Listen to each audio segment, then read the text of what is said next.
All right. Hello, everybody. Welcome to our final episode in the Cycle World Honda NC700X Challenge. I'm here with all my wonderful guests. I'm co-host of Moto Chat, and I'm going to pass it on to Jay and for everyone else to introduce themselves. Thanks, Ronnie. Good to see you tonight. Yeah, I'm Jay Brandon. I'm one of the co-hosts of Moto Chat, a weekly Twitter chat every Wednesday for an hour. We talk about motorcycles. Rhonda's my stunning co-host on that. She's fabulous. She's also an awesome rider. And these other three guys are some guys that I spent a week riding a very cool new Honda around in Southern California. As guests of Cycle World and Honda, we rode the Honda NC700X, and we had fun, and we told some stories, and some of them might have even been true, and it was a pretty cool time. So, gentlemen, who the heck are you? Well, I'm James Pratt. I'm with Adventure Rider out of Oklahoma. I'm the Okie guy. The guy likes to wheelie, and so I think they picked me as the experienced rider. Been riding a long time. Since the Pony Express days, is my understanding. That's true. That's true. Rode them across the Great West. And my name's John. I'm the guy from Ojai, as described in the video in the Honda promotion.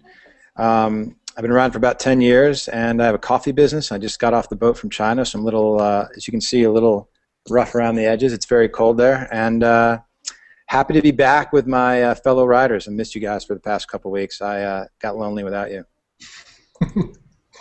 And I am Pat Flynn from Southern California. Been riding for probably 15 years. Started on a little dirt bike and been riding ever since. And cruising around, I just weaved and bobbed through crazy LA traffic and made it all the way home safe and sound. We thought you were 15 years old. I started since I was actually younger. I couldn't do the math on the fly, but I started when I was like 9. Well, we thought you were 15, though. Oh, right. Just got my still slow in that driver's permit. Well, I'm glad we got everybody here tonight for, reviewing this last episode. So, how was your guys' experience? Well, we finally get to ride the damn bikes a little bit. Longer than as soon as I watched it, I said, James's dream finally came true, minus the wheelies. Minus the dirt. That was. Yeah. They wouldn't even let me. We wanted to, when we were taking those photos, I want to ride it up on the berm to take those photos on the ocean. They wouldn't let me do that way to push it up on the berm, but that's all right. We got to ride the twisties. That was really fun. That was and we got to follow, Cycle World's publisher, Andy Leisner, who is, correct me if I'm wrong, boys, like a former GP racer. Yeah. And we got to follow that guy through the canyons, or through the mountains, and that was pretty much the highlight of my whole trip, to be honest. Yeah, that was pretty spectacular. He could book it. Andy was on a 250. We're on these 670cc bikes, and he made it look easy. And none of us were able to keep up with him without really, really struggling. And he's probably like on the phone and doing his email and writing letters to his kids and stuff while he's riding. He was just cash. It was great. Yeah, I was able to keep up somewhat, but he couldn't catch him. But I could somewhat keep up with him. He even let me borrow that 250 for, I don't know, probably about close to 100 miles. No, it was less than 100 miles, but it made me realize, that maxim about it's the wand, not the magician. Like he was riding the same bike I was riding, and I couldn't get that thing to do nearly half the stuff that he was doing on it. Yeah. So it's a real lesson in what it means to be a skilled rider. So yeah, I mean, to Pat's point, hanging out with a guy like that just makes you a better rider. And it was fun to ride 300 miles, and I would say even more fun. Pat and I got to ride home after that shoot was over, and so that was about 600, almost 700 miles for us. And we did everything from, it was like 110 degrees. By the time we got down to Orange County, we were freezing, man. It was so cold, but that was just an awesome ride. It was fun. Cool. Well, I was just thinking about that on my drive home today, right? I mean, it's not cold for the rest of America's standards, but I mean, it's getting chillier down here. And we did that drive. I was just thinking about it, John. It was 111 degrees, sweating, like crazy. I had that Dionyse jacket. I had the zip-off sleeves, and it was so stinking hot. I just finally put in all the inserts that thing came with.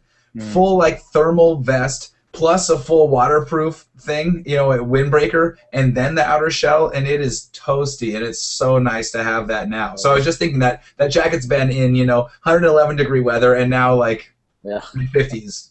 So getting the full range. Yeah. You riders, try riding in 30 degrees. I've camped You up guys there. really took some really great pictures with your phones. You know, I really liked the one that you did, James. That turned out really cool. That wasn't with my phone. Yeah, and John's was really cool because your gear was kind of shining too back in the picture. That was really neat.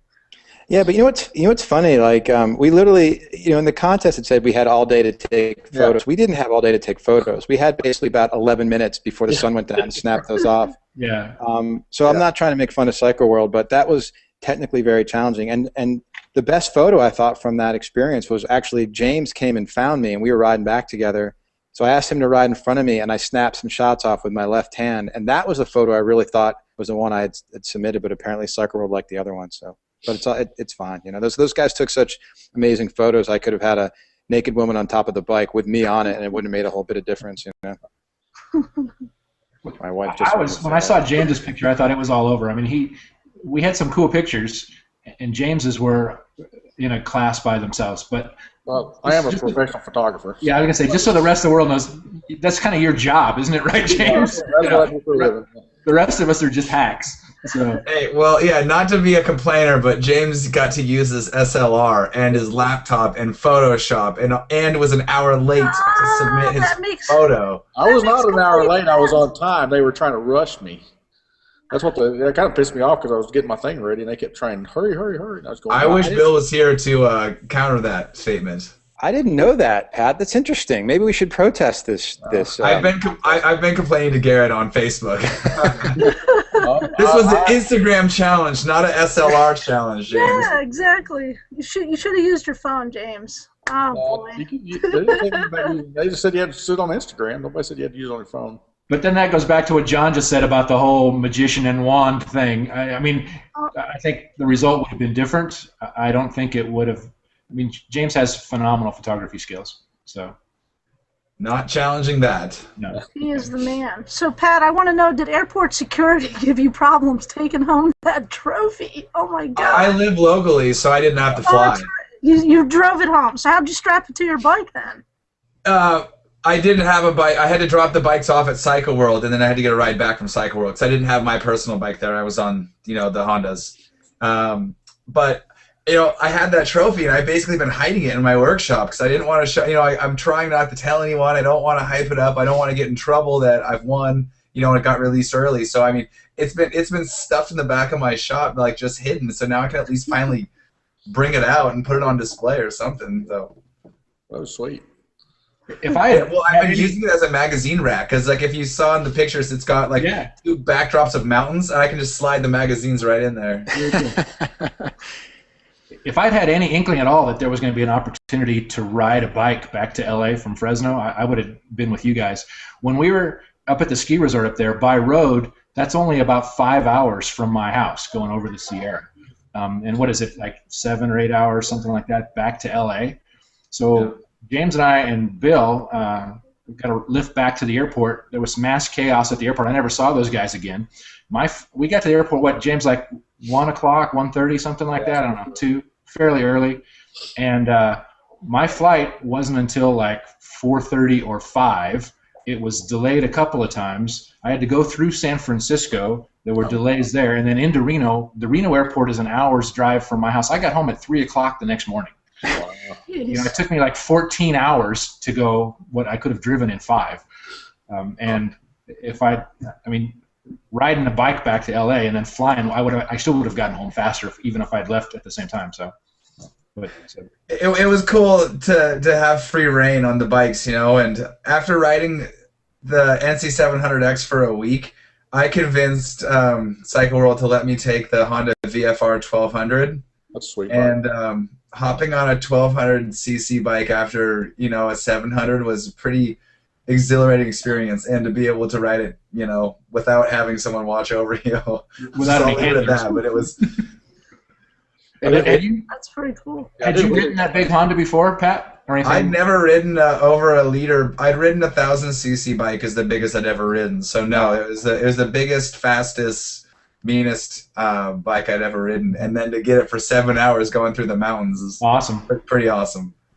It was funny riding with him on the straightaways, and we were by ourselves for a long time, like in these remote areas. And Pat would just be sitting there next to me, and then he'd look over, and then look back, and look over, and look back, and then, gone. And it really makes you understand, just sort of like how much fun it is to ride bikes. When I enjoyed riding that bike for the week, but it really makes you understand like how much fun riding motorcycles is when you get to get on a 1200 like that. And, open it up a little bit. So it was a fun ride. I had a CBR 1000 RR for quite a while, and they're just totally awesome. And you can run down the Interstate 70, pop the throttle, and the front end comes up. Wow. Yeah, they're incredible. That 1200 is fast though. Did you wheelie it? I didn't wheelie it, but I did. It's kind of hard to get up. Does that surprise us? When Andy handed me the keys, he gave me this look of like, "Do not blow this, Patrick." And so I was trying to be well behaved. There was just some straightaways in like complete farmland, like John was saying, and kind of like no one around, and I had that AGV helmet with the visor on it. Yeah. So when I'm tucked down, going relatively fast, and lifted my head up, and it just gave me a fat yank. You feel like you're gonna get pulled off the bike? And the helmet was never an issue. I thought that visor would be less comfortable. It was fine until I started going really fast. Mm-hmm. All right, so I have another question, you guys. So the awards you got for third, second place, James, you didn't get an award, did you? No, they didn't give me nothing. What was on it? What was on the coin? Did it say Cycle World, Honda? I mean, they're like, I'll grab mine. It's right here because I keep it really handy. I was going to say, I wonder. I think I gave mine to my kids, and they were playing with it for a while. I think Barbie is rocking my NC700X. This is in case anybody important comes by the house. I want them to know that I'm important as well. Yeah, so it's they're medals. It says second place Cycle World Honda NC700X Adventure Challenge. Hold it up there. Let's see it. Cool. What's that? Put it up on the. Let's take a look. Can you guys see it? There you go. Gaze on it, James. Somewhat. Gaze. Yeah, I know. Too close. I've never seen one before. Yeah. Other than brief flash when you guys put them on. Now that I know that James cheated on the photo challenge, I'm going to pull a Muhammad Ali and chuck mine into the river. Because you don't feel as deserving, or what? No, because I didn't realize that I lost under duress. Is basically what I'm trying to say. Yeah, whatever it takes to win, right, James? Right. Second place is the first loser, man. That's what I tell my kids all the time. Fourth place is the last loser, though. Ultimately, what did you guys learn from this entire 4-week challenge? What did you take home? Stuff we can talk about publicly, or what? First off, Cycle World treats you like kings, man. They are awesome. It was really. I've never been to a place where they give you free alcohol, all you wanted for an entire week. I actually thought was interesting is, obviously we're 4 guys with 4 different backgrounds and technically 4 different age groups, but we kept finding out that there's a lot of stuff we had in common. Like we kept talking about guns and bourbon. There's always this sort of like string that ran through the interest that I'm not saying all guys who ride bikes have the same interest, but for the 4 of us, it seemed like, you can always talk about bikes. It's like when you go to a Christmas party or a cocktail party and you're bored out of your mind, you always can sniff out that one guy who likes the same thing you do. And usually with me, it's motorcycles. You can always find him and head off into the corner and not talk to everybody else. And that was what sort of was nice about this, is that we all had a lot in common aside from just riding, Yeah, I go to that stuff and they talk about golf, and I'm going, yeah. Man, I just don't get golf at all. And people want to talk about golf, and I got nothing to contribute, and I'm not even the least interested. So I'm with you, James. Yeah, motorcycles, guns. Yeah, I've found that people who ride tend to be pretty cool people to hang out with. There's, like any social group, there's going to be occasionally somebody you just don't want to be around. But motorcycle people are generally pretty cool people, and they've you share an interest, you got stuff to talk about, and then it often spills over into other things like shooting and whatever, PBR. PBR. A cigar. I tell you what, Pat, when you come to my house, you're going to have to bring your own PBR. I'm bringing a 12-pack of PBR.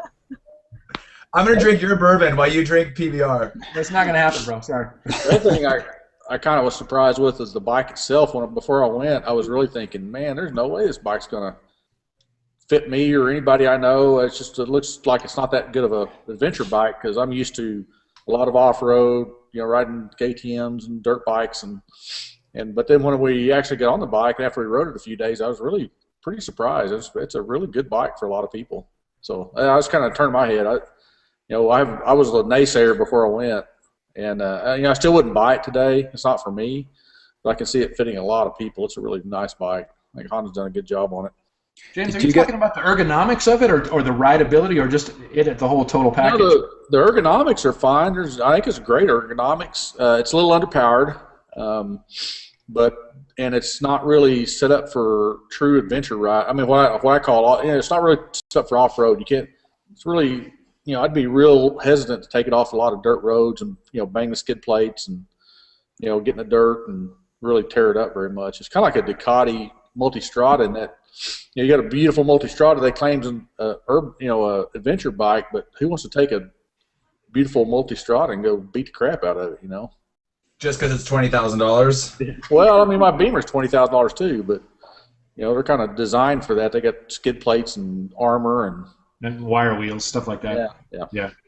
So well, about the ergonomics you're saying, James, is that we finally got to open up that bike and go for a long ride, and I was surprised too. Like, we'd done 3 or 4 or whatever hours and still pretty comfortable. You know, like you can do a long haul in that thing pretty easily. Yeah, it's a very comfortable bike for a long distance. I think it's great for a lot of people. And what did you guys think about the seat? Before we took this trip, I had read a fair amount about the bike online, and a few guys that had ridden it said they just hated the seat. And I was expecting to hate the seat, and I didn't. Well, first off, you got to realize I rode a stock CBR 1000 RR from Oklahoma to California to Oregon to Washington and home over about 5,000 miles with a stock seat. So seats don't bother me too much. I got a pretty hard ass. But I thought the seat was fine. I thought it was personal. Thanks for sharing. Pat, what did you think of the seat on the bike? Well, that's what I noticed that I would do. I don't know. I mean, I'm 6'2". Every now and then I would lean back and put my ass on like the passenger seat, kind of so you could stretch out a little more. And I think I saw some of the other guys doing that throughout the trip. That helped a lot. But I mean, that might be just to mix it up. You just get kind of stale sitting in one position for so long. So I would move around. I mean, for me, I think the seat could be a tiny bit higher, but they're not designing it for a 6'2" person necessarily. It's supposed to be more all-purpose. And I feel like, my wife could get on that. My first time riding friends could get on that and feel comfortable and have their feet fully planted. Or, I don't necessarily need that. I just wondered, because I know that you ride a lot of cafe racers, and the seats on those things are basically a board with a piece of leather on them. I mean, there's no ergonomics on those bikes at all, right? More or less. Yeah, I mean, like my Triumph right now is stretched out really forward. I've got clip-ons that are like in front of the forks, and it's, you're pretty cramped. Not cramped, but like, you're not sitting in a comfy like seated position. You're stretched out and getting after it. What did you think, John? Yeah, I had the same experience Pat did. I stuck my ass in the back part of the passenger seat, and I kind of felt like I was riding a chopper because your hands are sort of further out. But I'll tell you, on that ride home on Friday, I was in a lot of pain the latter half of that trip. I'm sitting on that bike for almost 7 hours, but I can't say that's a NC 700X thing. I think that I've had that experience on my Aprilia and on my 82 BMW, so maybe it's just a human thing for me, like just a... After 6 or 7 hours in the saddle, I think on any bike you start to just get fatigued. It doesn't really matter. That was a long haul, and then we got pitched. It went from 100 to pitch black. We had like smoke screens on. That last couple hours from Santa Barbara to LA were just like, let's get home as quick as we can. Yeah, that was not fun. I also noticed on Facebook today, Cycle World was promoting the 4th video. and I don't know if you guys noticed this. I think James or maybe Jay, one of you guys wrote a note there, but right above it, these two guys are just hating on the bike, hating on it.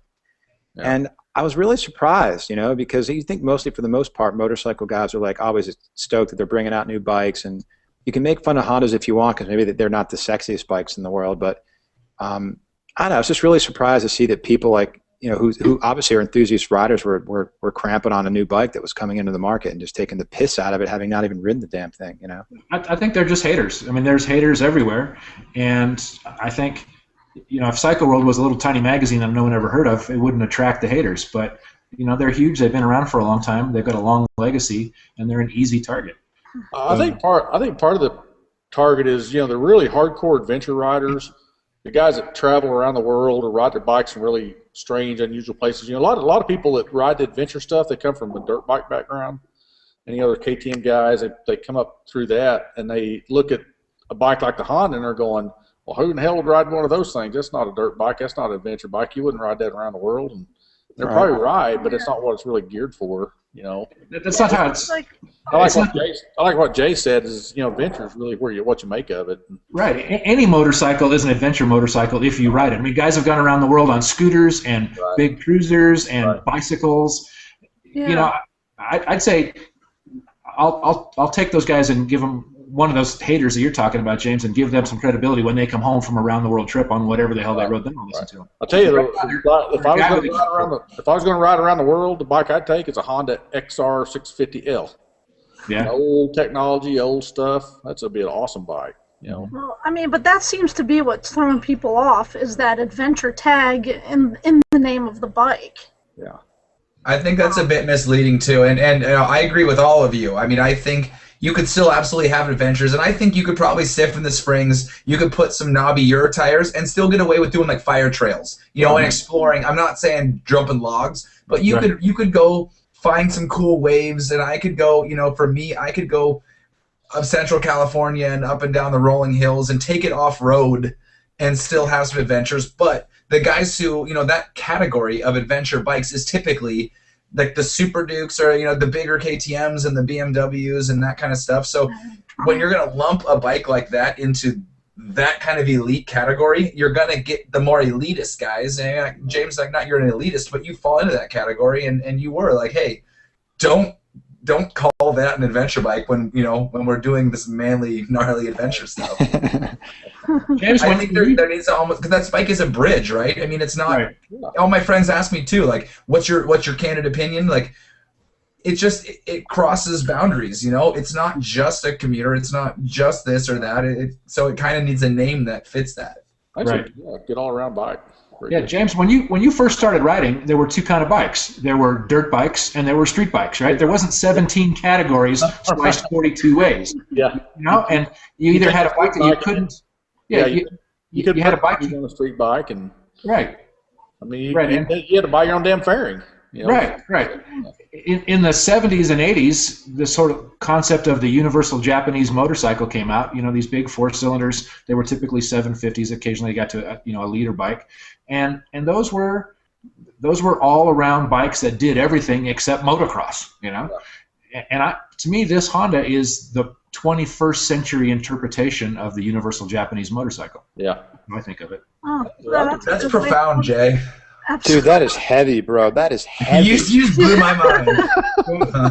You know, Dr. J, he's a philosopher now. I'm sitting here at Moto Chat World headquarters, which you might have noticed is a bar, right? So it's all good. Nice. Fantastic. Yeah, I mean, I guess also people forget that when Indians came out in the early 1900s, people took those around the entire country. Right. And, I mean, there wasn't paved roads. Right. Look at the bikes that the military bought during World War II, right? By today's standards, those were big Harley-Davidson cruisers. They were heavy, they were low to the ground, and those guys rode those on unpaved roads on the battlefield. Yeah. Well, maybe Cycle World needs to do like a redo and do one actual dirt challenge and let us all toss them around and maybe scratch them up a bit and get them a little more street cred. And we'll have James wheelie the crap out of it, and we're going to throw a video up of that. There we go. I hope Garrett's watching. Did you get that, Garrett? You got my address. He's probably in Milan at the motorcycle show again, knowing Garrett. They just got back from New York, I know, with Bonnier. The Honda's direct competitors at Suzuki V-Strom. A lot of guys guys and gals taking those V-Strom, 650 V-Strom. But that's officially a dual sport, though. I mean, no more dual. Got a lot of people have ridden those things. There is no more dual sport than that Honda NC700X. It is exactly. Okay, that was my next question. The same bike, same family. Did you read the V-Strom's got no issue? engine protection. It's got cast wheels. It's a very, very. Where they compared them? I just downloaded it. It took me 5 times to download it. They compared. It's the NC700X DCT, the Versus, the GS700, and then does Yamaha make one? No, and the Honda. It was V-Strom, wasn't it? No, Yeah, it was V-Strom, NC700X, GS, and there's one more. But yeah, they weren't totally friendly to the Honda in that either. But they chose the DCT model, and they were saying part of the point of the Honda is that it's affordable. And if you're going to buy the fully loaded DCT for $9,000, you can get more bike for less. I think the perfect price point is that 69. Isn't that what it's 69, or is it 50, 69? 69. Yeah. I mean that really is accessible to people that couldn't normally buy a new bike. Like, I was kind of equating it to a friend, is like it's like Scion for the auto industry. This is like the first chance where a 16-year-old kid can buy a brand new car. Yeah, this is kind of the same deal. Instead of buying a hand-me-down 5-year-old bike, he can go to the store and buy a brand new NC700X and have out of the dealer. There you go. Yeah, a nice bike. I don't know why they did the DCT version. That's kind of goofy. I think that's all they could get, frankly. That's what I think. The bikes are in short supply, from what I hear. Yeah. Well, because I've got one in my garage, so that's. Well, what's really interesting is, Pat, you were talking about, a young kid being able to afford a bike. The automotive industry is struggling now with how to get younger people into cars because they're so enamored with technology, they're not into cars anymore. Right. Cars have not become the it thing to own when you're a 16, 17-year-old kid. You want to own computers and all these other things that are much more important to kids. So it's interesting that maybe the motorcycle industry should try and, I don't know what the demographics are, on this particular bike, but obviously it's going after a younger person. I don't know how they're going to solve that problem unless they make a bike that is basically all about technology, That's not something we're going to solve on this call, but it's interesting how the interest in purchasing consumer products has changed so significantly in one generation from, we all wanted cars. None of these kids want cars. Right. I know 18, 19-year-old kids that don't even have a driver's license. Yeah. Yeah, very true. But they have the new MacBook, which costs like over $2,000. Right. Apple needs to make a motorcycle. Oh my God, that's a brilliant friggin' idea. That's what we should do. We're going to own the world anyway. It would probably float and teleport. It's not even a motorcycle. That's great. We got 2 minutes, guys. Let's wrap it up.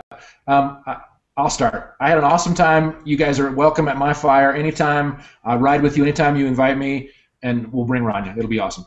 Oh, I'd love to join you guys next time. I'm coming out this summer, so I'll be. When are you heading out here, James? I don't know when. I'll make it out sometime, but I usually ride out there once a year, so I'll be blowing a couch or something. Come on out in August. We got an event up at Tahoe. You're welcome to ride at that. Your GS would fit in perfectly. I may come out to that what's that? Overland Expo. No, yeah, I'm gonna be there. That's in Flagstaff in May. That's in Flag. I'm gonna go to that. Yeah. Y'all we ought to meet there. That's a pretty cool event, I hear. Yeah, that should be a good event. I've always wanted to go. A ton of people we're both Jay and I connected with through MotoChat are all there every year. So it'd be great to meet up. Yeah, I'll be there. I've been to all of them. I'm actually considering riding a bike to it. I've always taken my truck, and I'm actually thinking about riding a bike this year. So I might do that. Yeah, I'll be the only one with a Harley, just so you know. I'm going duck hunting Saturday. Are you? Nice cold weather, yeah. Cool. Nice. So, John, what would you like to add? And then Pat? I'm just sitting here thinking, like, what do I add to all this? I don't even know, man. Like, I've been traveling a lot. It's been interesting to seeing the perspective of people from all over the world and motorcycles. I actually saw my first Ducati in China, the first one I've ever seen. Wow. Any performance motorcycle. Everyone there rides electric scooters and Vespas and that kind of, obviously counterfeit Vespas, but They just passed a law that within like the first and second ring of downtown Beijing, you can't have a motorized two-wheeled vehicle. So anyone who owns one has to get rid of it. So it's just really interesting how in some cultures motorcycling is just kind of getting whittled out when in fact it should be the other way around. You know, I think on one of my social media pages that I want to make Los Angeles the two-wheeled community that it should be, whether that's motorcycles or bikes. And at least for Pat and I, we live in a market where you can ride pretty much year round. And anyone who will hear the sound of my voice, I would just tell people, like, why don't we all just go out and get bikes and turn LA into the world's biggest motorcycling community? It'd be so awesome to be stuck in traffic in LA with 4 million other people on two wheels. It would just be a totally different experience. So yeah, that is really cool. I have to add to that real quick, John.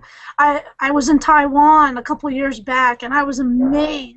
Like, most of the traffic was all scooters or some type of two-wheel, and that's the way it should be here in our major cities. Absolutely. Yeah, I know Pat agrees with me. That would be insane. Like, I mean, I get excited. I don't ever really get passed by motorcycles on the freeway because no one can keep up with me. But no, like, you don't see that many bikes at all. I do. I get jazzed. I see another motorcycle and I'm like checking it out, and I just wish there were more riders out here. And I know why. It's my family and friends are all scared every time they know I'm leaving for work. They're like, hope to see you tonight. Like, it's dangerous out there, but it would be really cool to have a bigger community. I mean, we've got a lot of riders around here, but to see more out on the roads would be very cool. Yeah. I guess my quick closing statements were, both Honda and Cycle World were fantastic hosts and very gracious in everything they did. And though this bike isn't perfect for everyone, it is a fantastic bike, and it does have a big market, and I think it's going to open up new markets. And I would just like to thank both Honda and Cycle World, all their other sponsors, and I hope that we can all get back together and hopefully do another kind of shootout with these guys. And it'd be awesome. Really had a fantastic experience. And James doesn't cheat, and I get to win. That would be great.